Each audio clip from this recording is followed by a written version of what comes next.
তিরমিজি শরীফের 3375 নম্বর হাদিস, 3375 নম্বর হাদিস। হাদিসের বর্ণনাকারী সাহাবা আব্দুল্লাহ ইবনে বুসরিন রাদিয়াল্লাহু তাআলা আন তিনি বলেন, আন্না রাজুলান ক্বালা, এক ব্যক্তি বললেন, ইন্না শারাইআল ইসলামি ক্বাদ কাসুরাত আলাইয়া। ইয়া রাসূলুল্লাহ সাল্লাল্লাহু আলাইহি ওয়াসাল্লাম,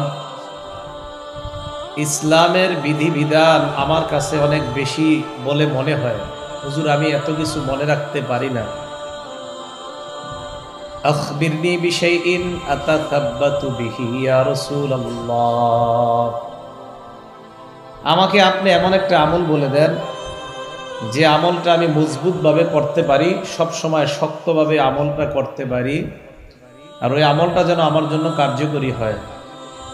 ফাকালা রাসূলুল্লাহ সাল্লাল্লাহু আলাইহি ওয়াসাল্লাম, নবীজি এই কথা শোনার পর বললেন, লা ইয়াজালু লিসানুকা রাতাবাম মিন যিকরিল্লাহ, তোমার এই জিহ্বাটা যেন সর্বদা আল্লাহর জিকিরে তরু তাজা থাকে, এটাই তোমার নাজাতের কারণ হয়ে যাবে। লা ইয়াজালু লিসানুকা রাতাবাম মিন যিকরিল্লাহ, তোমার জিহ্বা সর্বদা যেন আল্লাহর জিকিরে তাজা থাকে।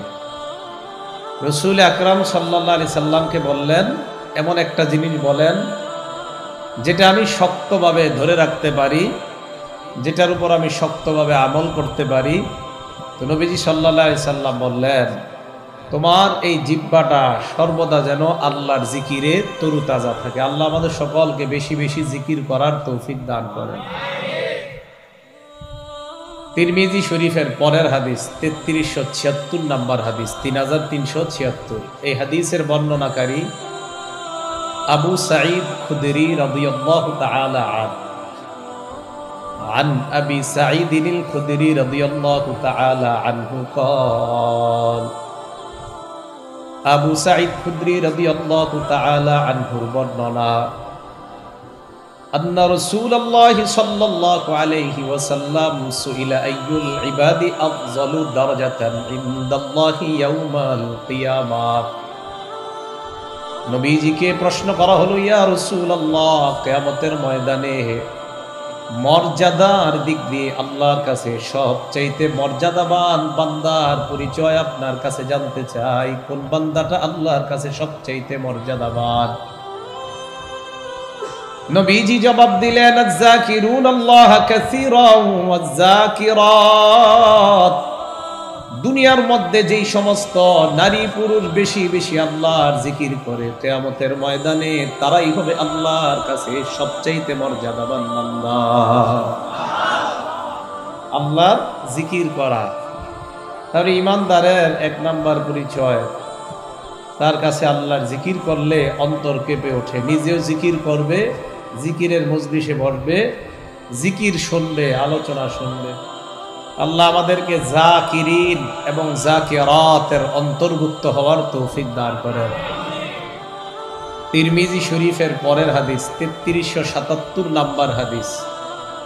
এই হাদিসের বর্ণনাকারী আবু দারদা রাদিয়াল্লাহু তাআলা আন, তিনি কি বলে দেখেন, عن أبي الدرداء رضي الله تعالى عنه قال, قال النبي صلى الله عليه وسلم, আবু দারদা রাদিয়াল্লাহু তাআলা আনহুর বর্ণনা, আল্লাহ নবী বলেন, আলা উনাব্বিউকুম বিখাইরি আমালিকুম ওয়া আযকাহা ইনদা মালিকিকুম ওয়া আরফাইহা ফি দারাজাতিকুম, আমি কি তোমাদেরকে এমন আমলের কথা বলবো না যে আমলটা সবচাইতে শ্রেষ্ঠ আমল?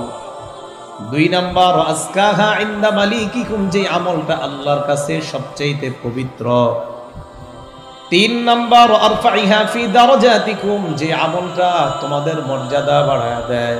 নবীজি বলেন, আমি কি তোমাদেরকে এমন আমলের কথা বলবো না যে আমল তোমাদের সবচাইতে শ্রেষ্ঠ আমল, আল্লাহর কাছে সবচাইতে পবিত্র, শুধু তাই নয়, তোমাদের সবচাইতে বেশি মর্যাদা বাড়ায় এমন একটা আমল।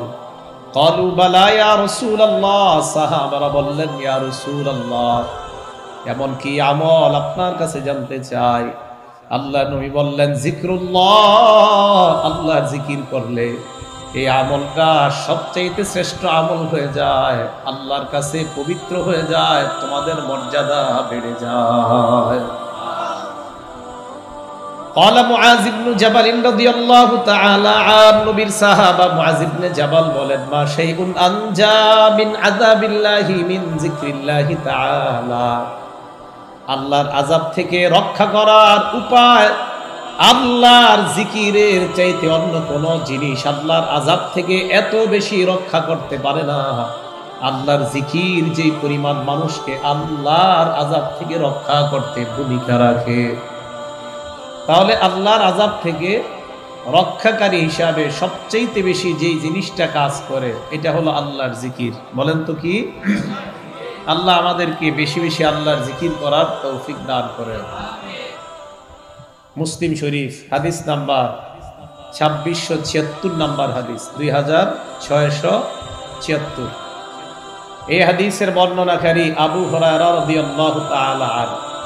এই হাদিসে একটা শব্দ বলবো, এটা আপনারা আমার সাথে বলতে হবে, মনে রাখতে হবে। আন আবি হুরায়রা রাদিয়াল্লাহু তাআলা আনহু قال, আবু হুরায়রা রাদিয়াল্লাহু তাআলা আনহুর বর্ণনা, আন্না রাসূলুল্লাহ সাল্লাল্লাহু আলাইহি ওয়াসাল্লাম ইয়াসিরু ফি তরিকিহি ইলা মক্কাহ, আল্লাহর নবী মক্কার পথ ধরে মক্কার দিকে চলতে লাগলেন, মক্কায় যাইতেছে। ফামাররা আলা জাবালিন ইউকালু লাহু জুমদান, নবী এক পাহাড়ের পাশ দিয়ে অতিক্রম করলেন, এই পাহাড়টার নাম হলো জুমদান। জুমদান। ফাকালা রাসূলুল্লাহ সাল্লাল্লাহু আলাইহি ওয়াসাল্লাম হাদা জুমদান, আল্লাহ নবী বললেন এই পাহাড়টা হলো জুমদান নামক পাহাড়। এই কথা বলার পর নবী যেটা বললেন এটা আপনারা মুখস্থ করবেন। নবী বললেন সাবাকাল মুফাররিদুন, সাবাকাল মুফাররিদুন, মুফাররিদুন গণ অগ্রগামী হয়ে গিয়েছে। বলেন মুফাররিদুন, বলেন তো কি বললাম? সাহাবারা বললেন ইয়া রাসূলুল্লাহ, মুফাররিদুন বুঝেন আপনারা? সামনে আপনারা চুপ আছেন মানে বুঝেন, বুঝেন তো মাঝে মাঝে নীরবতা সম্মতির লক্ষণ হয়। মুফাররিদুন বুঝেন? সাহাবারা বুঝেন, তো আপনারা বুঝবেন কেন? ভাবসাবের মধ্যে বুঝছেন সবাই। মুফাররিদুন বুঝেন তো চুপ ছিলেন কেন? প্রথম সাহাবারা প্রশ্ন করলেন মাল মুফাররিদুন ইয়া রাসূলুল্লাহ, হুজুর মুফাররিদুন কি জিনিস?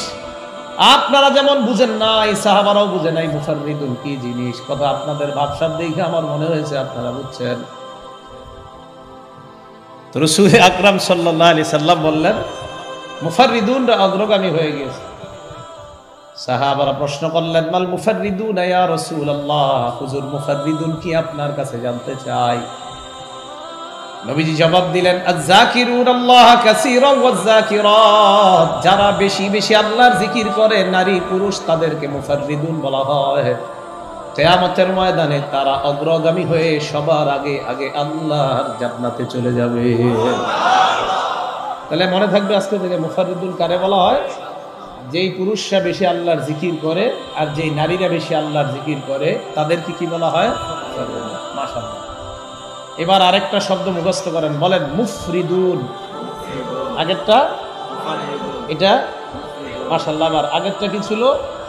আর এটা তিরমিজি শরীফের হাদিস 3596 নাম্বার হাদিস, 3596। এই হাদিসের মধ্যে আল্লাহ নবী বলেন ক্বালা রাসূলুল্লাহ সাল্লাল্লাহু আলাইহি ওয়াসাল্লাম, নবীজি বলেন সাবাকাল মুফরিদুনা, মুফরিদুনরা অগ্রগামী হয়ে গিয়েছে। তাহলে আগের হাদিসে বললেন মুফাররিদুনরা অগ্রগামী, এই হাদিসের মধ্যে বললেন মুফরিদুনরা অগ্রগামী হয়ে গিয়েছে। মুফরিদুন অর্থ হলো হালকা পাতলা। বলেন কি অর্থ? আল্লাহ নবী বলেন হালকা পাতলা মানুষগুলা অগ্রগামী হয়ে গিয়েছে। সুবহানাল্লাহ। তাহলে আপনাদের মধ্যে যারা চিকুন তারা অগ্রগামী, কি বলেন? আপনারা যারা হালকা পাতলা অগ্রগামী না? সাহাবারা প্রশ্ন করলেন মাল মুফরিদুন ইয়া রাসূলুল্লাহ, হুজুর মুফরিদুন আবার কি জিনিস? হালকা পাতলা দ্বারা আপনি কি বুঝান? আল্লাহ নবী জবাব দিলেন, আল মুস্তাহতারুনা ফি যিকরিল্লাহ, যারা সদা সর্বদা আল্লাহর জিকিরে ব্যস্ত থাকে তাদেরকে বলা হয় মুফরিদুন, তারা হলো হালকা পাতলা। মানে সাহাবারা জানতে চাইলেন, ইয়া রাসূলুল্লাহ, হালকা পাতলার ব্যাখ্যাটা জানতে চাই। আজকে থেকে সারা জীবন মনে রাখবেন। নবীজি জবাব দেয়, ইয়াদউ যিকরু আনহুম আসকালাহুম, জিকির তাদের পাপের বোঝাগুলা হালকা করে দেয়। কি মনে থাকবে তো? তাহলে হালকা মানে পাপের বোঝা থেকে হালকা। নবীজি বললেন, ফায়াতুনা ইয়াউমাল কিয়ামাতি খিফাফা, এই মানুষগুলা কিয়ামতের ময়দানে পাপের বোঝা থেকে হালকা অবস্থায় আল্লাহর সামনে উপস্থিত হবে। তাহলে আগের হাদিসে শিখলাম মুফাররিদুন, যারা বেশি বেশি আল্লাহর জিকির করে।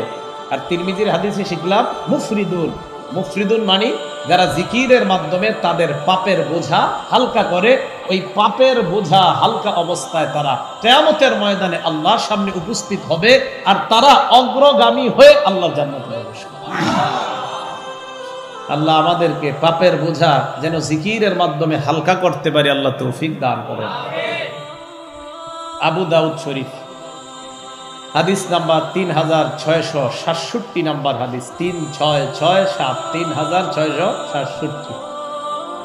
এই হাদিসের মধ্যে আসছে, ক্বালা রাসূলুল্লাহ সাল্লাল্লাহু আলাইহি ওয়াসাল্লাম, নবীজির সাহাবা আনাস ইবনে মালিক রাদিয়াল্লাহু তাআলা আনহুর বর্ণনা, আল্লাহ নবী বলেন, লা আন আকুদা মা কওমিন ইয়াযকুরুনাল্লাহ মিন সালাতিল ফজর ইলা আন তাতলুআ আশ-শামসু আহাব্বু ইলাইয়া মিন আন উ'তিকা আরবাআতান মিন বুলদি ইসমাঈল। আল্লাহ নবী বলেন, ফজরের নামাজের পর থেকে সূর্য ওঠার আগ পর্যন্ত আল্লাহর জিকিরকারী বান্দাদের সাথে যদি আমি নবী বসে থাকি, এই জিকিরকারী বান্দাদের সাথে বসে থাকা ইসমাইলি বংশের 4টা গোলাম আযাদ করার চাইতে আমি নবীর কাছে ওই জিকিরের মজলিসে বসে থাকা বেশি প্রিয়। ফজর থেকে নিয়ে সূর্য ওঠা পর্যন্ত একদল মানুষ আল্লাহর জিকির করে, ইসমাইলি বংশের 4টা গোলাম আযাদ করার চাইতেও এই জিকিরের মজলিসে বসে থাকা আমি নবীর কাছে আরো বেশি প্রিয়। এরপর আল্লাহ নবী বলেন, ওয়ালা আন আকুদা মা কওমিন ইয়াযকুরুনাল্লাহ মিন সালাতিল আসরি ইলা আন তাগরুবাশ শামস, আসরের নামাজের পর থেকে সূর্য ডুবা পর্যন্ত জিকির যারা করে তাদের সাথে বসে থাকা ইসমাইলি বংশের 4টা গোলাম আযাদ করার চাইতে আমি নবীর কাছে বেশি প্রিয় হয়ে যায়।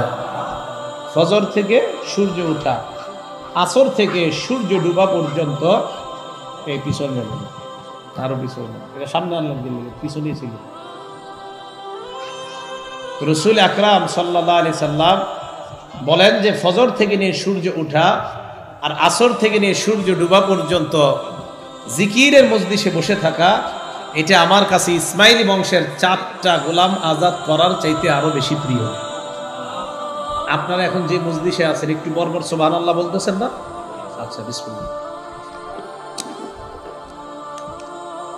কোরআন হাদিসের আলোচনা যেখানেই হয় এটাই জিকিরের মজলিস। সুবহানাল্লাহ। বুখারী শরীফের বর্ণনা, ক্বালা রাসূলুল্লাহ সাল্লাল্লাহু আলাইহি ওয়াসাল্লাম, ইন্না লিল্লাহি মালাইকাতান ইয়াতুফুনা ফিত তুরুকি ইয়ালতামিসুনা আহলায যিকরি। আল্লাহ পাক রব্বুল আলামিনের একদল মনোনীত ফেরেশতা আছে, তাদের কাজ হলো দুনিয়ার মধ্যে যেই রাস্তাগুলা, এই রাস্তাগুলার মধ্যে তারা চলতে থাকে আর জিকিরকারী বান্দাদেরকে তালাশ করতে থাকে। আপনাদের সামনে যে ছোট ছোট রাস্তাগুলা, প্রত্যেকটা রাস্তায় একদল ফেরেশতা চলতেছে আর কোথায় আল্লাহর জিকিরের মজলিস আছে তাদেরকে তালাশ করতে থাকে। ফাইযা ওয়াজাদু কওমান ইয়াযকুরুনাল্লাহ, আপনাদের এই রাস্তার ফেরেশতারা যখন আপনাদেরকে পেয়ে যায়, একদল মানুষ আল্লাহর জিকিরের মধ্যে আছে, পাওয়ার পর এই রাস্তার ফেরেশতারা অন্যান্য রাস্তার ফেরেশতাদেরকে ডাক দিয়ে বলে, ও ফেরেশতাদের দল, তানাদাউ হালুম্মু ইলা হাজাতিকুম, যেই দলটা তোমরা তালাশ করতেছো বিভিন্ন রাস্তায় ঘুরতে ঘুরতে, অন্যান্য রাস্তায় যদি না পাও, আসো তোমরা দেপা সাই দক্ষিণ পাড়া একটা এলাকার মধ্যে আমরা একদল জিকিরকারী বান্দা পেয়ে গেলাম। হাদিসের মধ্যে আল্লাহ নবী বলেন অন্যান্য রাস্তার ফেরেশতারা এই ফেরেশতাদের সাথে যোগ দেওয়ার পর ফায়াহুফুনাহুম বিআজনিহাতিহিম ইলাস সামাঈদ দুনিয়া, বিশ্বাস করেন আমি আপনি আমরা যারা এই মজলিসের মধ্যে বসা অন্যান্য গলির ফেরেশতারা একত্রিত হয়ে পুরা মজলিসটাকে বেষ্টন করে একজন ফেরেশতার কাঁধের উপরে আরেকজন ফেরেশতা, এইভাবে ফেরেশতাদের গোল আকৃতির একটা সারি এই জিকিরের মজলিসটা বেষ্টন করে আল্লাহর আসমান পর্যন্ত পৌঁছে যায়। আমরা যে এখানে আছি আল্লাহ জানে, আল্লাহ জানে অবশ্যই। আমার একবার একটা অভ্যাস হলো কি জানেন, আমি আল্লাহর ক্ষেত্রে এই প্রশ্ন কম করি যে আল্লাহ কি জানে না এগুলো বলি না, আমি ডাইরেক্ট বলি জানে। আল্লাহ তো জানি, এই জন্য আমরা যে এখানে আছি অবশ্যই আল্লাহ জানে। তো আল্লাহ জানে, এর পরেও ফেরেশতাদেরকে আল্লাহ প্রশ্ন করে আচ্ছা হুজুর আমি এটা কেন বলি, ওই জানে কি জানে না কেন বলি না, যদি কেউ বলে ফেলে না জানে না। তো এই জন্য আল্লাহর ক্ষেত্রে তো না প্রশ্ন করাটাই ঠিক না, আল্লাহ তো সবই জানে। তো এই জন্য আর কি আমি সাধারণত প্রশ্নগুলা আল্লাহর ক্ষেত্রে দুই দিকে রাখি না, আল্লাহর ক্ষেত্রে প্রশ্ন আবার কি আল্লাহ তো সবই জানে। তো এই জন্য আমি কখনো কিছু বললে এটা বলি না যে জানে কি জানে না, এমন না, আল্লাহ তো জানে আমাদের ব্যাপারে। তো আল্লাহ আমাদের ব্যাপারে জানে, জানার পরেও ফেরেশতাদেরকে প্রশ্ন করে আল্লাহ। ফায়াসআলুহুম রাব্বুহুম ওয়া হুয়া আ'লামু বিহিম, আল্লাহ আমাদের ব্যাপারে জানেন, এরপরেও আল্লাহ ফেরেশতাদেরকে প্রশ্ন করেন ও ফেরেশতাদের দল মাযা ইয়াকুলু ইবাদি, আমার বান্দারা যাদেরকে তোমরা বেষ্টন করে আমার আসমান পর্যন্ত পৌঁছে গেলা, আমার বান্দারা কি বলে ওই মাঠের মধ্যে। ফেরেশতারা জবাব দেয় ইউসাব্বিহুনাকা, তারা আপনার তাসবিহ পাঠ করে, ওয়া ইউমাজ্জিদুনাকা, তারা আপনার বরত্ব বর্ণনা করে, সবাই মোহাব্বতের সাথে বলেন আল্লাহু আকবার, বরত্ব বর্ণনা। ওয়া ইয়াহমাদুনাকা, তারা আপনার প্রশংসা করে, বলেন আলহামদুলিল্লাহ। শুরুতে হুজুর আলোচনা বলে না যে আমরা এখানে আসছি বলেন আলহামদুলিল্লাহ, বলে না? তো আলহামদুলিল্লাহ এটা প্রশংসা। ইউসাব্বিহুনাকা ওয়া ইউমাজ্জিদুনাকা ওয়া ইয়াহমাদুনাক, আপনার প্রশংসা করে, আপনার সানা পাঠ করে, আপনার বরত্ব বর্ণনা করে। আল্লাহ পাক বলেন হাল রাউনি, আমার বান্দাগুলো আমাকে দেখছে। ফেরেশতারা জবাব দেয় না, তারা আপনাকে দেখে নাই। আল্লাহ বলেন কাইফা লাউ রাউনি, আমার বান্দারা আমাকে দেখলে কি করত? ফেরেশতারা জবাব দেয় আপনাকে যদি আপনার বান্দারা দেখতো কানু আশাদ্দা লাকা ইবাদা ওয়া আকসারা লাকা তামজিদান ওয়া তাহমিদা, তাহলে আপনার বান্দারা আপনার আরো বেশি বেশি প্রশংসা করত, আরো বেশি বেশি আপনার তাসবিহ পাঠ করত, আরো বেশি বেশি আপনার বরত্ব বর্ণনা করত। মানে আমরা আল্লাহরে দেখি নাই, তাও এত প্রশংসা করি, দেখলে আরো বেশি করতাম। ইনশাআল্লাহ জান্নাতে দেখি, ইনশাআল্লাহ জান্নাতে দেখি। তো আল্লাহ পাক রব্বুল আলামিন বলে মাযা ইয়াসআলুনানি, কি চায়, এখানে কেন আসছে? ফেরেশতারা আল্লাহ ইয়াসআলুনাকাল জান্নাহ, তারা আপনার কাছে জান্নাত চায়। সুবহানাল্লাহ, আমরা জান্নাত চাই। ওয়া ইয়াতাআওয়াজুনা বিকা মিনান নার, তারা আপনার কাছে জাহান্নাম থেকে পানাহ চায়। ফেরেশতাদেরকে আল্লাহ বলে জান্নাত জাহান্নাম দেখছে পায় না, যদি জান্নাত দেখতো মাবুদ আরো বেশি বেশি জান্নাতে আসার জন্য ইবাদত করত, আর যদি জাহান্নাম দেখতো ভয়াবহতা দেখে আরো বেশি বেশি আপনার কাছে পানাহ চাইতো, আরো বেশি বেশি আপনাকে ভয় করত। আল্লাহ বলে ফেরেশতারা আমাকে দেখে নাই, জান্নাত দেখে নাই, জাহান্নাম দেখে নাই, এরপরেও বিশ্বাস করছে। আমার নবী বলছে, নবীর ওয়ারিসরা বলছে, আমার বান্দারা তাদের কথা বিশ্বাস করছে। ইশহাদু আন্নী কদ গফারতু লাহুম, সাক্ষী থাকো আমি আল্লাহ তাদেরকে মাফ করে দিলাম। আশা করি আল্লাহ আমাদেরকে মাফ করে দিস। এখন এই জায়গায় একদল মানুষ এই নিয়তে আসছে, যাই ভাল লাগলে ওয়াজে বমু, ভালো না লাগলে উঠে যাবো, আছে না এমন অনেক মানুষ? তো এদের ব্যাপারে আল্লাহ পাক বলেন হুমুল জুলাসা উলা ইয়াশকা জালিসুহুম, নবীজি বলেন এই সমস্ত বান্দা যারা এই জায়গায় ওয়াজ শুনতে আসছে আর তাদের পিছনে আইসা যারা বসে, ওয়াজ শোনার জন্য যারা আসছে তারা বড় ভাগ্যবান, তাদের পিছনে যারা আসে তারাও ভাগ্যবান হয়ে যায়, তাদেরকে আল্লাহ মাহরুম করে না, সবাইকেই মাফ করে দেয়। হুমুল জুলাসা লা ইয়াশকা জালিসুহুম, এটা এমন এক বৈঠক, তাদের সাথে যারা বসবে জিকিরের মজলিসে সবাই সৌভাগ্যবান। তাহলে এখানে বসাতে লস না লাভ? জিকিরের মজলিসে বসা 4টা ইসমাইলি বংশের গোলাম আজাদ করার চাইতে নবীর কাছে বেশি প্রিয়। আল্লাহ আমাদেরকে জিকিরকারী বান্দাদের অন্তর্ভুক্ত হওয়ার তৌফিক দান করেন। একটা কিতাব আছে নাম আল ওয়াবিল, ইবনুল কাইয়িম রহমতুল্লাহ আলাইহির লেখা। শাইখুল ইসলাম ইবনে তাইমিয়া রহমতুল্লাহ আলাইহির ছাত্র উনি। 691 হিজরিতে ওনার জন্ম। তো ইবনুল কাইয়িম রহমতুল্লাহ আলাইহি ওয়াবিল নামক কিতাবে আবু দারদা রাদিয়াল্লাহু তাআলা নবীর সাহাবা ওনার একটা বর্ণনা আছে। বিসমিল্লাহ। আবু দারদা রাদিয়াল্লাহু তাআলা আনহু বলেন, লিকুল্লি শাইইন জালাউন, প্রত্যেকটা জিনিসের একটা উজ্জ্বলতা আছে। ওয়া জালাউল কুলুবি যিকরুল্লাহ, কলবের উজ্জ্বলতা হলো আল্লাহর জিকির করা। প্রত্যেকটা জিনিসের একটা কি আছে? উজ্জ্বলতা। কলবের উজ্জ্বলতা হলো আল্লাহর জিকির করা। ইবনে তাইমিয়া রহমতুল্লাহি আলাইহির বর্ণনায় কিতাবের মধ্যে 67 থেকে 71 নম্বর পৃষ্ঠার মধ্যে আসছে। ইবনে তাইমিয়া রহমতুল্লাহি আলাইহি বলেন, আয-যিকরু লিল কলবি মিসলুল মা'i লিস সামা, মাছের জন্য পানি যেমন জরুরি, দিলের জন্য জিকির তেমন প্রয়োজন। ইবনে তাইমিয়া বলেন, কাইফা ইয়াকুনু হালুস সামাক ইজা ফাকাদাল মা, পানি যদি শুকায় যায় মাছের কি অবস্থা হবে চিন্তা করো। পানি শুকায় গেলে মাছের অবস্থা যেমন ভয়ঙ্কর, যে কলবের মধ্যে আল্লাহর জিকির থাকবে না ওই কলবের অবস্থাও হবে তেমন ভয়ঙ্কর। বলেন, পানি না থাকলে মাছ বাঁচবে না মরবে? কলবের মধ্যে জিকির না থাকলে ওই কলব মরে যাবে। তাই কলবের মধ্যে জিকির থাকার প্রয়োজন আছে না নাই? মা বোনরা রান্না করতেছেন, বাস রান্নার সময় সুবহানাল্লাহ, আলহামদুলিল্লাহ, লা ইলাহা ইল্লাল্লাহ, আল্লাহু আকবার, ঝাড়ু দিতেছেন, সুবহানাল্লাহ চলবে।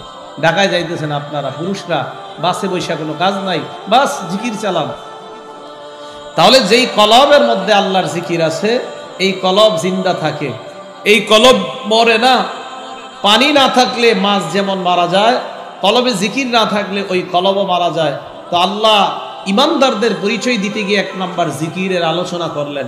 আল্লাহ আমাদের সকলকে জিকিরকারী বান্দাদের অন্তর্ভুক্ত হওয়ার তৌফিক দান করেন। লাভ কি? এই যে জিকির করবেন, এটা লাভ কি? জিকির করলে জিকির করবো তো ইনশাল্লাহ। আচ্ছা, আগে শুনি কেন জিকির করব? বলেন, আল্লাহ হুকুম করেছে তাই জিকির করব। বলেন, আল্লাহ তাই। দলিল সূরা আহজাবের 41 নম্বর আয়াত। আল্লাহ বলেন, ইয়া আইয়ুহাল্লাযীনা আমানুযকুরুল্লাহা যিকরান কাসীরা, হে ঈমানদারগণ তোমরা বেশি বেশি আল্লাহর জিকির করো। ওয়াসাব্বিহুহু বুকরাতাও ওয়া আসীলা, সকাল সন্ধ্যায় আল্লাহর তাসবিহ পাঠ করো। আল্লাহ বলছে জিকির করো, তাই ঈমানদার আমরা জিকির করব। তিরমিজি শরীফের 3590 নম্বর হাদিসের বর্ণনা, ক্বালা রাসূলুল্লাহ সাল্লাল্লাহু আলাইহি ওয়াসাল্লাম, মা ক্বালা আব্দুল্লাহ ইলাহা ইল্লাল্লাহ কত্তু মুখলিসা, বলেন লা ইলাহা ইল্লাল্লাহ, বলেন তো। হাদিসে শর্ত দিয়েছে নবীজি, ইখলাসের সাথে যদি কেউ একবার পড়ে লা ইলাহা ইল্লাল্লাহ, এবার দেখি ইখলাসের সাথে। আচ্ছা, আমিও ইখলাস পয়দা করি, আমারও হচ্ছে না মনে হয়, সবাই ইখলাস পয়দা করি যে হ্যাঁ হুজুর আল্লাহরে দেখানোর জন্যই আমরা এখন মহব্বতের সাথে একবার বলব লা ইলাহা ইল্লাল্লাহ। কার জন্য বললাম? নবীজি বলেন, কোন বান্দা যদি একবার লা ইলাহা ইল্লাল্লাহ পড়ে ইখলাসের সাথে, ইল্লা ফুতিহাত লাহু আবওয়াবুস সামা হাত্তা তুফজিয়া ইলাল আরশ, এই লা ইলাহা ইল্লাল্লাহ আরশ পর্যন্ত পৌঁছার জন্য আসমানের সবগুলা দরজা খুলে দেওয়া হয়। রাতে 3টা বাজে ঘুম থেকে উঠছেন, বিবি ঘুমায়, সন্তানগুলা ঘুমায়, 3টায় উঠছেন, ওই টাইমে আপনি আল্লাহরে বললেন, আল্লাহ দেখো আমার বিবি আমার পরিবার সবাই ঘুমায়, দুনিয়ার কেউ দেখে না, মাবুদ গো আমি ইখলাসের সাথে একবার পড়তেছি লা ইলাহা ইল্লাল্লাহ। আপনার এলাকার আশেপাশের মানুষগুলা ঘুমায়, আপনি রাত 3টার দিকে একবার ইখলাসের সাথে বললেন লা ইলাহা ইল্লাল্লাহ, মানুষরা জানেও না রাত 3টায় আপনি আসমানের সবগুলা দরজা খুলে ফেলছেন। একবার, কারোর দেখানোর তো দরকার নাই, একবার। তো আমার মুখের দিকে সবাই তাকান তো, দেখেন লা ইলাহা ইল্লাল্লাহ বলতে ঠোঁট লাগে না, দেখেন লা ইলাহা ইল্লাল্লাহ ঠোঁট লাগছে? একটু সামনে আসেন, আপনি যে দেখেন, এ দেখেন ওনার সাথে আমি কথা বলতেছি, ওনারা দুইজন কথা কান, আমি লা ইলাহা ইল্লাল্লাহ পড়তেছি, উনি মনে করতেছে হা করে আছি। উনি কেন বুঝতেছে না ওই লা ইলাহা বলার সময় ঠোঁট লাগে না? তার মানে লা ইলাহা ইল্লাল্লাহ এমন এক জিকির, যেই জিকির আপনি চুপে চুপে করলে সামনের মানুষ বুঝতেও পারবে না, আল্লাহ তখন নিশ্চিত আপনার এই জিকির কবুল করবে, কারণ আপনি কোনো মানুষকে দেখাইতেছেন না।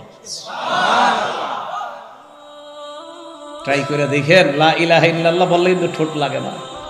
10 জনের সাথে চা খাইতেছেন বসে বসে, মুখে চা নিলেন, সবাই গল্প করতেছে, আর আপনি একটু চা নেওয়ার পরে সবাই ভাবতেছে আপনি মনে হা করে আছেন চায়ের আরেকটু শোন নেওয়ার জন্য, আসলে আপনি তখন লা ইলাহা পড়তেছেন। তার মানে আপনার এটা দুনিয়ার কেউ দেখতেছে না। কে দেখতেছে? আর কেমনে বুঝাবো বলেন? তাহলে একবার লা ইলাহা ইল্লাল্লাহ পড়লে আসমানের সবগুলা দরজা খুলে যায়। ভাইও রাত 3টা 4টার দিকে কত সময় হাজত হয়, আপনার ইস্তেঞ্জার প্রয়োজন হয়, তো উঠলেন, কেউ নাই, সবাই জাগ্রত, সবাই ঘুমিয়ে আছে। আপনি ওই মুহূর্তে চিন্তা করলেন আমার এই এলাকার যে দেপাশায়ের সবাই ঘুমাইতেছে এখন, তখন আপনি বললেন দিল থেকে ইখলাসের সাথে বললেন লা ইলাহা ইল্লাল্লাহ। কি আশ্চর্য কথা, এই এলাকার কেউ জানেও না আপনার জন্য যে আল্লাহ আসমানের সব দরজা খুলে দিয়েছে। তাহলে জিকির কেন করব? আল্লাহ বলছে 2 নাম্বার জিকির কেন করব? করলে লা ইলাহা ইল্লাল্লাহ জিকিরের মাধ্যমে আসমানের সব দরজা খুলে, তাই করব। তিরমিজি শরীফের 3592 নাম্বার হাদিসের বর্ণনা দেখেন। আগে আমার সাথে একবার বলেন আল্লাহু আকবার কাবীরা, পুরোটা আল্লাহু আকবার কাবীরা, আলহামদুলিল্লাহি হামদান কাসীরা, সুবহানাল্লাহি বুকরাতাও ওয়া আসীলা। এবার হাদিসটা শুনুন, তিরমিজি শরীফের 3592 নাম্বার হাদিসের বর্ণনা।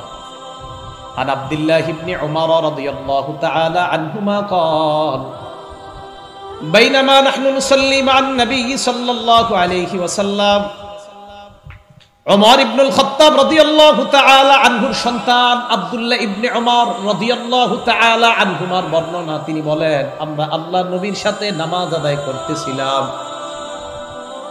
فقال رجل من القوم, আগত মানুষদের মধ্য থেকে এক ব্যক্তি বলে উঠলেন আল্লাহু আকবার কাবীরা, আলহামদুলিল্লাহি হামদান কাসীরা, সুবহানাল্লাহি বুকরাতাও ওয়া আসীলা।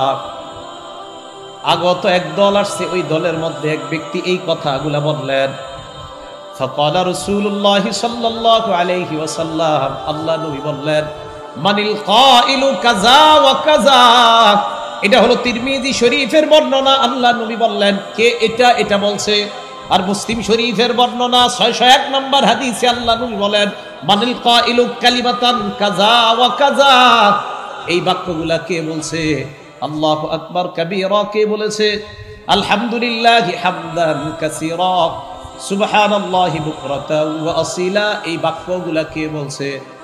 فقال رجل من القوم انا يا رسول الله, এক লোক বললেন ইয়া রাসূলুল্লাহ আমি এই বাক্যগুলো বলছি। নবীজি বললেন আজিবতু লাকা, তোমার এই বাক্যগুলো শুনে আমি আশ্চর্য হয়ে গেলাম। কি হয়ে গেলাম ভাই জানোনি কেন আশ্চর্য হলাম? আমি দেখলাম তোমার এই বাক্যগুলা আরশে যাওয়ার জন্য, ফুতিহাত আবওয়াবুস সামা, এই বাক্যগুলা উপরে যাওয়ার জন্য আল্লাহর আসমানের সবগুলা দরজা খুলে দেওয়া হয়েছে।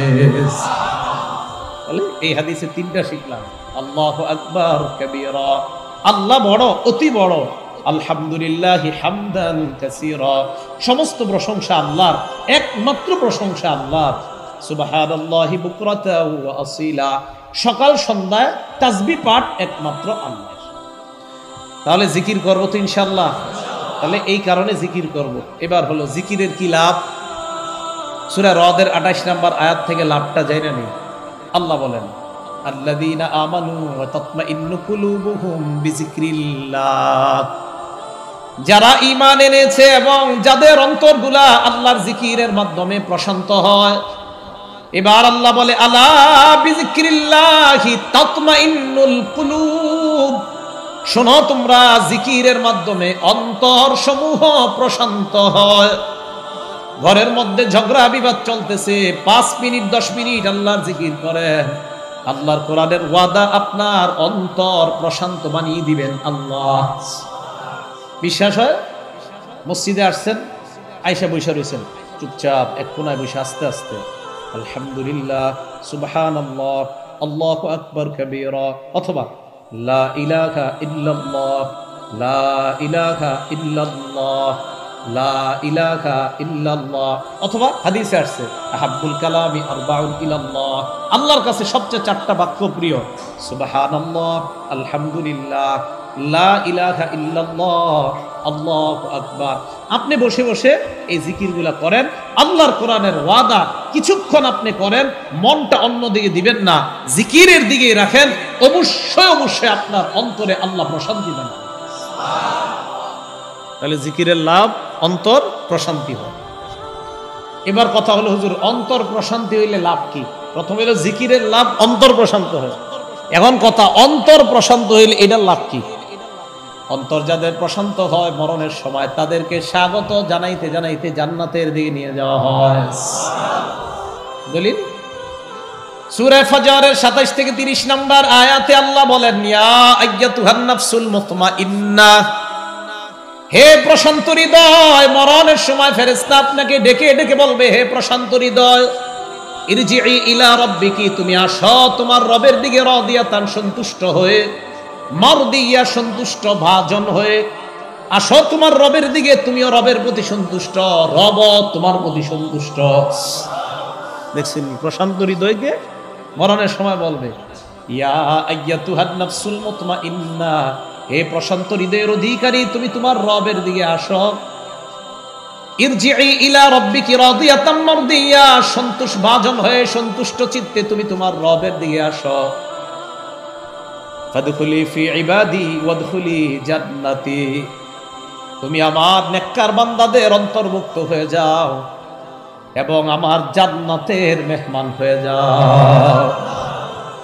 মন দিয়ে শুনেন, একটা কিতাব আছে নাম আদ-দুররুল মানসুর তাফসীরের কিতাব। এই কিতাবের 8 নম্বর খণ্ড 513 নম্বর পৃষ্ঠা। عن سعيد بن جبير رضي الله تعالى عنه قال قرأت عند رسول الله صلى الله عليه وسلم يا أيتها النفس المطمئنة ارجعي إلى ربك راضية مرضية فادخلي في عبادي وادخلي جنتي। সাঈদ ইবনে জুবাইর বলেন একদিন আল্লাহর নবীর সামনে আমি সূরা ফজরের 27 থেকে 30 নম্বর আয়াত পর্যন্ত তেলাওয়াত করলাম। বুঝেন, নবী বসা, আল্লাহ নবীর পাশে আবু বকর সিদ্দিক বসা। আমি যখন এই আয়াত তেলাওয়াত করলাম, আয়াতের অনুবাদটা আমি আপনাদের সকলকে বলবো, মেহেরবানি করে আলেমদের কাছ থেকে অথবা কোরআনের অনুবাদ দেখে এই 3টা আয়াতের অনুবাদ শিখে নেন আর মনে মনে ভাববেন আল্লাহ বলতেছে হে প্রশান্ত হৃদয়, আসো তুমি তোমার রবের দিকে সন্তুষ্ট চিন্তে সন্তুষ্ট ভাজন হয়ে, ফাদখুলি ফি ইবাদি, আমার বান্দাদের মধ্যে তুমি প্রবেশ করো, ওয়াদখুলি জান্নাতি, আমার জান্নাতে তুমি প্রবেশ করো। এই আয়াতটা শিখে নিন সবাই যদি পারেন, নামাজেও পড়বেন আর চিন্তা করবেন কি যে আরিফ বিন হাবিব বলছে জিকির করলে অন্তর প্রশান্ত হয়, আর অন্তর প্রশান্ত হইলে নাকি মরণের সময় স্বাগত জানাইতে জানাইতে জান্নাতের দিকে নিয়ে যাওয়া হয়। এখন দেখেন এই আয়াত সাঈদ ইবনে জুবায়ের রাদিয়াল্লাহু তাআলা উনি তেলাওয়াত করলেন। তো তেলাওয়াত করার পর আয়াতের অনুবাদটা বলেন তো সুন্দর না অনেক? তো আবু বকর সিদ্দিক রাদিয়াল্লাহু তাআলা আনহু আয়াত শুনে বললেন ইন্না হাযা হাসানুন, আয়াতটা তো বড় চমৎকার, তুমি যে আয়াতগুলো পড়লা আয়াতগুলো বড় চমৎকার। আল্লাহ নবী বললেন আবু বকর ইন্নাল মালাকা সায়াকুলু লাকা ইনদাল মাউত, আবু বকর, আমার আশা তোমার মরণের সময় ফেরেশতা তোমার এই কথাগুলা বলতে বলতে দুনিয়া থেকে নিয়ে যাবে। আবু বকর, আমার আশা, আমার আবু বকর তুমি, তোমার ফেরেশতারা এইগুলা বলতে বলতেই দুনিয়া থেকে নিয়ে যাবে। একটা কিতাব আছে নাম সিয়ারু আ'লামিন নুবালা, এই কিতাবের 3 নম্বর খণ্ড 358 নম্বর পৃষ্ঠা। বিসমিল্লাহ। আব্দুল্লাহ ইবনে আব্বাস রাদিয়াল্লাহু তাআলা আনহুমা যেদিন মারা গেছে, ইন্তেকাল করছে যেদিন, ওখানে আসছে লাম্মা মাতা ইবনু আব্বাস রাদিয়াল্লাহু তাআলা আনহুমা বিত্তায়েফ। আব্দুল্লাহ ইবনে আব্বাস তায়েফে মারা গেছে। মারা যাওয়ার পর সবাই তাকায় দেখে যা তায়রুন, একটা পাখি আসছে, লাম ইউরা আলা খিলকাতিহি, এই পাখিটা দুনিয়াতে এর আগে কখনো দেখা যায় নাই। আব্দুল্লাহ ইবনে আব্বাস মারা গেছে, হঠাৎ জনগণ তাকায় দেখে একটা পাখি, এই পাখিটা জনগণ আগে কখনো দেখে নাই। ফাদাখলানা আশা, আব্দুল্লাহ ইবনে আব্বাসের লাশটা যেই খাটের মধ্যে, ওই খাটের মধ্যে পাখিটা প্রবেশ করছে। ফালাম্মা দুফিনা, আব্দুল্লাহ ইবনে আব্বাসকে যখন দাফন করা হয়, দাফন করা হয়ে যাচ্ছে, মাটিগুলা দেওয়া হয়, জনগণ অপেক্ষা করতেছে পাখিটা বের হয় না কেন, পাখিটা ঢুকছে আর বের হয় না। আব্দুল্লাহ ইবনে আব্বাসকে দাফন করা হয়, মানুষ মাটি দিয়ে দেয়। ফালাম ইউরা খারিজা, সিয়ারু আ'লামিন নুবালার বর্ণনা কয় পাখিটাকে ওই মাটি দেওয়ার পরেও বের হতে দেখা যায় নাই। দাফন করার পর হঠাৎ আমরা আওয়াজ শুনলাম, কে যেন তেলাওয়াত করতেছে, ইয়া আইয়াতুহান নাফসুল মুতমাইন্নাহ, হে প্রশান্ত হৃদয়, তুমি তোমার রবের দিকে চলো। আদখুলি ফি ইবাদি, আমার বান্দাদের মধ্যে প্রবেশ করো। ওয়াদখুলি জান্নাতি, আমার জান্নাতে প্রবেশ করো। জনগণ এদিক সেদিক তাকায়। ফালাম ইউরা মান তালা হাদিহিল আয়াত, কাউকে দেখে না আয়াতটা কে পড়ছে, তবে আয়াতের আওয়াজ সবাই পাইছে। এর মানে আয়াত চলতেছে, নবীর সাহাবাকে স্বাগত জানাইতে জানাইতে জান্নাতের দিকে রওনা করা হয়। একটা কিতাব আছে নাম তারিখে দিমাশক, বলেন কি নাম? দামেস্ক আর কি, দিমাশকই বলি আমরা। 100 নম্বর পৃষ্ঠা। আবু উমামা রাদিয়াল্লাহু তাআলা আনহুর বর্ণনা, তিনি বলেন ক্বালা রাসূলুল্লাহ সাল্লাল্লাহু আলাইহি ওয়াসাল্লাম লিরাজুলিন, আল্লাহর নবী এক ব্যক্তিকে একটা দোয়া শিখাইছে। কারা কারা প্রশান্ত হৃদয়ের অধিকারী হতে চাই? তাহলে এই দোয়াটা শিখেন, এই যে নবীজি শিখাইছে। নবীজি এক ব্যক্তিকে বললেন, কুল, তুমি বলো, আল্লাহুম্মা ইন্নী আসআলুকা নাফসান বিকা মুতমাইন্নাহ। আরবিটা যদি মনে না থাকে বাংলাটাই কইেন, আরবি আমি কয়েকবার বলতেছি। আল্লাহুম্মা ইন্নী আসআলুকা নাফসান বিকা মুতমাইন্নাহ। আল্লাহ, আমি আপনার কাছে এমন অন্তর চাই যে অন্তরটা প্রশান্ত হৃদয়, যে অন্তরটা প্রশান্ত, আপনার দ্বারা প্রশান্ত হয়। আল্লাহ, আমি আপনার কাছে এমন নফস চাই, এমন হৃদয় চাই যে হৃদয়টা আপনার কারণে প্রশান্ত হয়। এমন একটা হৃদয় আপনার কাছে চাই যে প্রশান্ত হৃদয়ের 3টা গুণ হবে। জোরে বলেন, কয়টা? 1 নাম্বার, তুমিনু বিলিকাইক, যে প্রশান্ত হৃদয় আপনার সাক্ষাৎকে বিশ্বাস করে। 2 নাম্বার, তারদা বিকাযাইক, যে প্রশান্ত হৃদয় আপনার ফয়সালা মেনে নেয়। 3 নাম্বার, ওয়াতাকনাউ বিআতাইক, যে প্রশান্ত হৃদয় আপনার দানে সন্তুষ্ট হয়ে যায়। আচ্ছা, বাংলাটা বলি, পরে আবার আরবিটা বলবো। আরবিটাও বলবো, বাংলাটা বলবো, মন দিয়ে শোনেন, বলা লাগবে না। হে আল্লাহ, আমি আপনার কাছে প্রশান্ত হৃদয় চাই, যেই হৃদয়টা আপনার সাক্ষাতে বিশ্বাসী হবে, যেই হৃদয়টা আপনার ফয়সালা সন্তুষ্ট চিত্তে মেনে নিবে, যেই হৃদয়টা আপনার দানে সন্তুষ্ট হবে, এমন এক প্রশান্ত হৃদয় আপনার কাছে চাই। আরবিটা, আল্লাহুম্মা ইন্নী আসআলুকা নাফসান বিকা মুতমাইন্নাতান তুমিনু বিলিকাইক ওয়া তারদা বিকাযাইক ওয়া তাকনাউ বিআতাইক। এই দোয়াটা নবীজি একজনকে শিখাইয়া দিলেন। আশা করা যায় ইনশাআল্লাহ আল্লাহ প্রশান্ত হৃদয়ের অধিকারী বানিয়ে আল্লাহ কবরে নিবেন। তাহলে প্রশান্ত হৃদয় আল্লাহ আমাদের সকলকে অর্জন করার তৌফিক দান করেন। এই গেল ইন্নামাল মুমিনুন আল্লাযীনা ইযা যুকিরাল্লাহ, মুমিন তারা যাদের সামনে আল্লাহর জিকির করা হয় তখন তাদের অন্তরগুলা প্রকম্পিত হয়, অন্তরগুলা কেঁপে ওঠে। 2 নাম্বার, ওয়া ইযা তুলিয়াত আলাইহিম আয়াতুহু যাদাতহুম ঈমানা। তাদের সামনে যখন কোরআন তেলাওয়াত করা হয়, কোরআন তেলাওয়াত তাদের ঈমান বাড়ায় দেয়। এই জন্য কোরআন তেলাওয়াত বিশুদ্ধভাবে শিখার জন্য সবচাইতে শ্রেষ্ঠ জায়গার নাম হলো মাদ্রাসা। আর যারা বয়স্ক তাদের জন্য বিভিন্ন প্রতিষ্ঠান খোলা হয়। বিশুদ্ধ উচ্চারণে যদি কোরআন শিখতে পারেন, একটা অক্ষর যদি আপনি তেলাওয়াত করেন, সাথে সাথে আপনার ওই এক অক্ষরের বদলায় আপনাকে 10টা সওয়াব আল্লাহ লিপিবদ্ধ করে দেয়। তিরমিজি শরীফের 2909 নম্বর হাদিসের বর্ণনা, আল্লাহ নবী বলেন, খায়রুকুম মান তাআল্লামাল কুরআন ওয়া আল্লামা। তোমাদের মধ্যে সর্বোত্তম ওই ব্যক্তি যেই ব্যক্তি কোরআন শিখে অন্যকে শিখায়। তিরমিজির 2910 নম্বর হাদিসের বর্ণনা, আল্লাহ নবী বলেন, মান ক্বারা হারফাম মিন কিতাবিল্লাহ ফালাহু বিহি হাসানা ওয়াল হাসানাতু বিআশরি আমসালিহা। কোন ব্যক্তি যদি কোরআনের একটা অক্ষর তেলাওয়াত করে, তার আমলনামায় সাথে সাথে 10টা সওয়াব লিপিবদ্ধ করা হয়। নবীজি বলেন, লা আকুলু আলিফ লাম মিম হারফুন। বলেন আলিফ লাম মিম, বলেন তো সবাই সুন্দরভাবে সুন্দরভাবে, আলিফ লাম মিম। এই যে বললাম না, আল্লাহ নবী বলেন আলিফ লাম মিম এটা একটা অক্ষর, আমি এমনটা বলি না। ওয়ালাকিন আলিফুন হারফুন, আলিফ একটা অক্ষর, লামুন হারফুন, লাম একটা অক্ষর, মিমুন হারফুন, মিম একটা অক্ষর। এই যে আলিফ লাম মিম তোমরা পড়লা, প্রত্যেকের আমলনামায় আল্লাহ 30টা সওয়াব লিপিবদ্ধ করে দিয়েছেন। কয়টা সওয়াব? 30টা সওয়াব আল্লাহ লিখে দিয়েছেন। তাহলে বিশুদ্ধ উচ্চারণে কোরআন পড়ব তো ইনশাআল্লাহ। তাহলে 2 নাম্বার ঈমানদারের গুণাবলী হলো, যাদের সামনে কোরআন তেলাওয়াত করা হলে তাদের ঈমান বেড়ে যায়। তাহলে ঈমান বাড়ানোর উপায় কোরআন তেলাওয়াত করা, কোরআন তেলাওয়াত শোনা। বিশুদ্ধ তেলাওয়াত শুনতে হবে, বিশুদ্ধ তেলাওয়াত করতে হবে। যারা কোরআন তেলাওয়াত করে তাদের আল্লাহ প্রদত্ত একটা ঘ্রাণ হয় এবং আল্লাহ প্রদত্ত ওই ঈমানদারের একটা স্বাদ হয় আল্লাহর কাছে।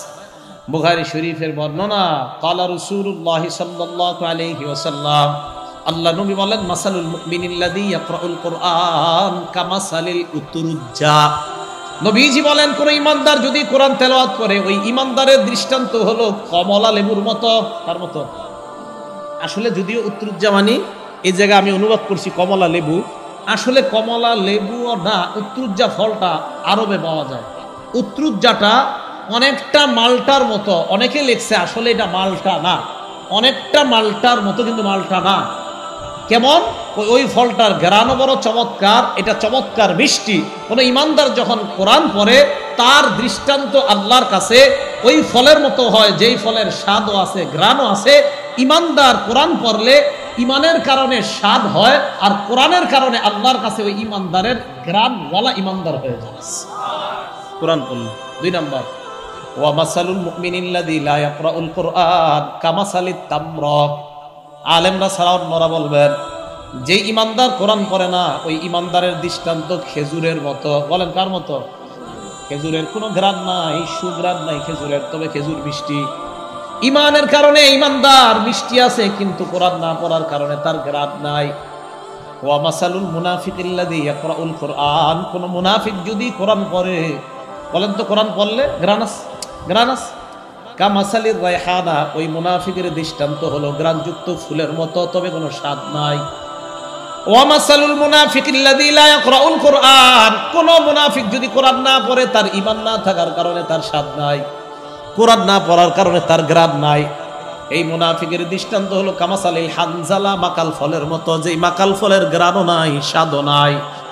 তাহলে কোরআন পড়নেওয়ালা ইমানদার হব না কোরআন পড়নেওয়ালা ছাড়া ইমানদার হব? কোনটা? কোরআন পড়নেওয়ালা। দেখি সত্যি সত্যি ওয়াদা করেন তো, ডেলি 1 পৃষ্ঠা হইলো অথবা কয়েক লাইন হলো দেখা কোরআন পড়বেন। কারা কারা রাজি ইনশাআল্লাহ? ঘরে বরকত হবে, ঘরে বরকত হবে, ঘরে বরকত হবে, বিশ্বাস করেন। রাসূল আকরাম সাল্লাল্লাহু আলাইহি সাল্লাম বলেন, যেই সিনায় কোরআন নাই কাল বাইতুল খারিব, ওই কলব হলো খালি ঘরের মতো, বিরান ঘরের মতো। বিরান ঘর যেমন আস্তে আস্তে অকেজু হয়ে যায়, ওই কলব অকেজু হয়ে যায় যে কলব কোরআন পড়ে না। দোকানে বসে আছেন, কাজ নাই, কাস্টমার নাই, কোরআন পড়েন খুলে, ইনশাআল্লাহ ওই ঘরে বরকত হবে, ওই দোকানে বরকত হবে। এই জন্য কোরআন পড়েন, সন্তানদেরকে কোরআনের শিক্ষায় শিক্ষিত করেন। তাহলে 1 নাম্বার ইমানদারের পরিচয় জিকিরওয়ালা ইমানদার হওয়া, 2 নাম্বার কোরআনওয়ালা ইমানদার হওয়া, 3 নাম্বার ওয়া আলা রাব্বিহিম ইয়াতাওয়াক্কালুন, ইমানদার ভরসা করবে একমাত্র কার উপর? আল্লাহর উপর। আল্লাহ বলেন ওয়া মাইয়াতাওয়াক্কাল আলাল্লাহি ফাহুয়া হাসবুহ, যে ব্যক্তি আল্লাহর উপর ভরসা করে আল্লাহই তার জন্য যথেষ্ট হয়ে যায়। এখন আবার এমনটা মনে করেন না হুজুর আল্লাহর উপর ভরসা করে আগামীকাল থেকে আর চাকরি করব না, বউ পোলা মায়া যা আছে না খাওয়া আমার কি করব? এক সাহাবা নবীজির কাছে আসছে, আসার পর বলে ইয়া রাসূলুল্লাহ, বাহনের বাঁধন খুলে দিয়ে আমি বাহনটা ছেড়ে দিলাম, আল্লাহর উপর ভরসা কইরা ছেড়ে দিলাম, আমার আল্লাহ আমার বাহনটা রক্ষা করবে। এই মহিলা বাহন ছেড়ে দিলাম, হুজুর সমস্যা আছে? নবীজি বলেন এটাকে তাওয়াক্কুল বলা হয় না, বরং বাহনটা তুমি বাঁধবা, বাঁধার পর বলবা আল্লাহর উপর ভরসা করলাম। কি বোঝা যায়? চাকরি করবেন অবশ্যই হালাল চাকরি, হালাল পথে উপার্জন করবেন, আপনি রিজিক অন্বেষণ করা এটাও তো আল্লাহর কোরআনের হুকুম। রিজিক অন্বেষণ করবেন হালাল পথে, এরপর বলবেন আমি আল্লাহর উপর ভরসা রাখি, আল্লাহ আমাকে এই হালাল উপার্জন যদিও কম হয় এতে আল্লাহ ভরপুর বরকত দিয়ে দিবেন। হ্যাঁ, অনেকে মনে করে ভরসার মানি হলো বাস সবকিছু বাদ, এটার নাম কিন্তু ভরসা না। তাহলে সাহাবায়ে কেরাম ব্যবসা করছে কেন?